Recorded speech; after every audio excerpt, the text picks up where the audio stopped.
حلوة الجبن ولا حلوة الفرماج؟ حلوة الزمن الجميل. اليوم جبتها لكم بأبسط وبأسهل طريقة ممكنة.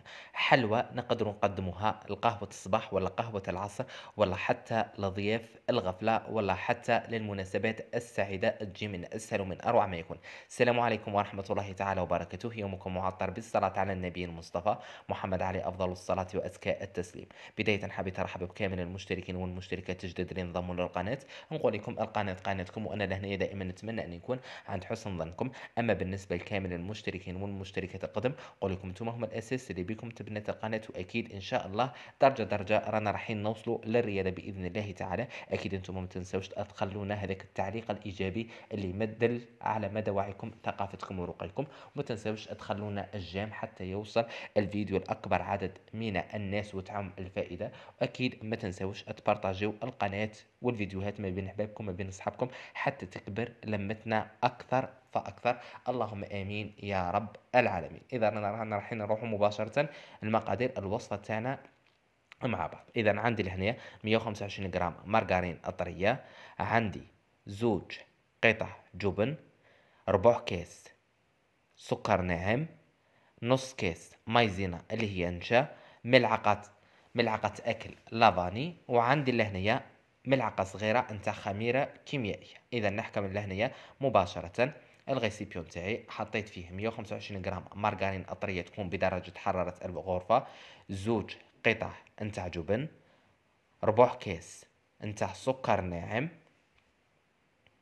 ولا هنا حطيت معهم ملعقة صغيرة نتاع لافاني. نخلط كامل المكونات تاوعي مليح بهذه الطريقة.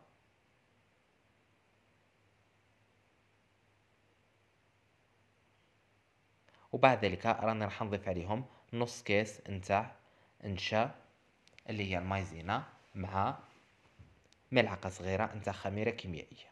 لهنا ملعقة الخميرة يعني فقط تكون ملعقة صغيرة وممسوحة تماما، حتى بإمكانكم تديروا فقط نصف ملعقة.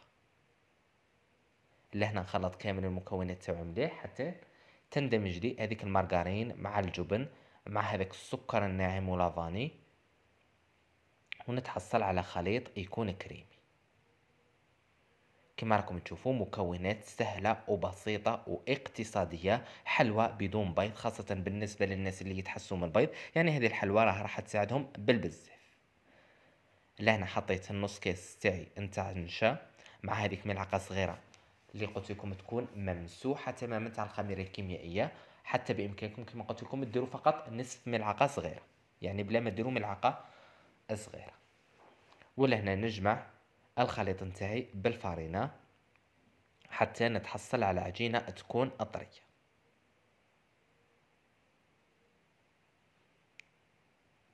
هذه الحلوى كما قلت لكم حلوى تنتمي للزمن الجميل، حلوى الفرماج، يعني مكاش اللي ما يعرفهاش.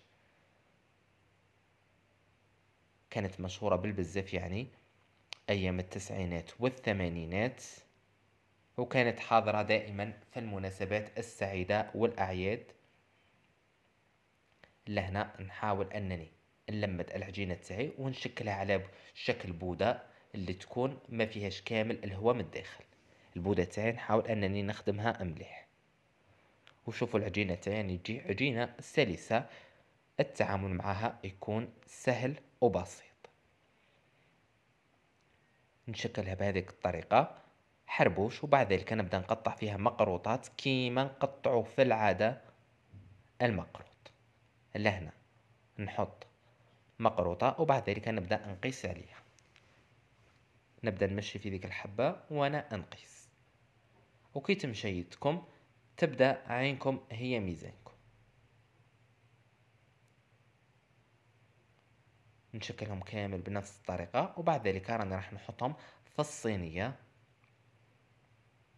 بهذا الشكل. الفرن يكون مسخن على 180 درجة. راني راح ندخل الحلوى تاعي الطيب لي تقريبا من التحت فقط مدة 10 دقائق، راح تكون كافية. من 10 دقائق يعني حتى لربع ساعة راح تكون كافية أكيد، وكل واحدة تعرف الفرن تاعها. لهنايا شوفوا الحلوى تاعي بعد ما خذت لي هذاك اللون الذهبي الإحمراري من التحت.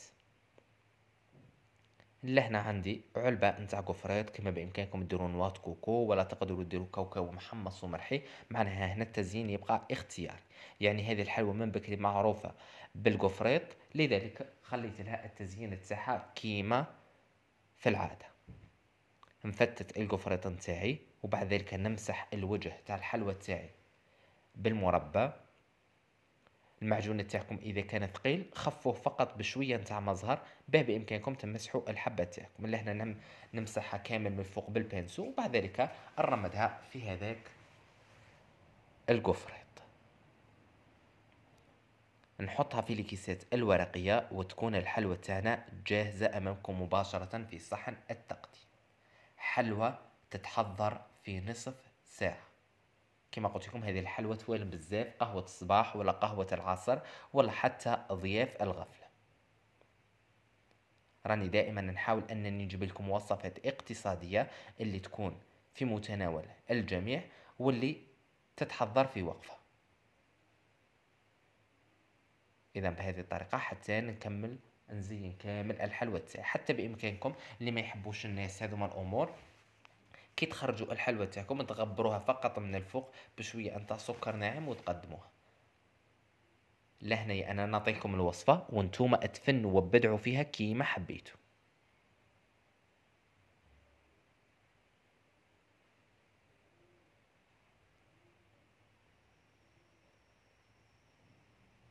اذا كما راكم تشوفوا نكمل كامل تزيين الحلوى تاعي وتكون جاهزة امامكم مباشرة في صحن التقديم. اذا ها هي حلوتنا، حلوة الجبن ولا حلوة الفرماج جاهزة امامكم مباشرة في صحن التقديم. حلوة خطوتها سهلة بسيطة اقتصادية والبنة تاعها من اروع ما يكون.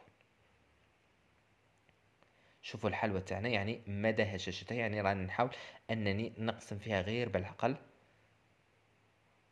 تجي حلوى يعني مرملة، تجي من اروع ما يكون. كما قلت لكم حلوى بدون بيض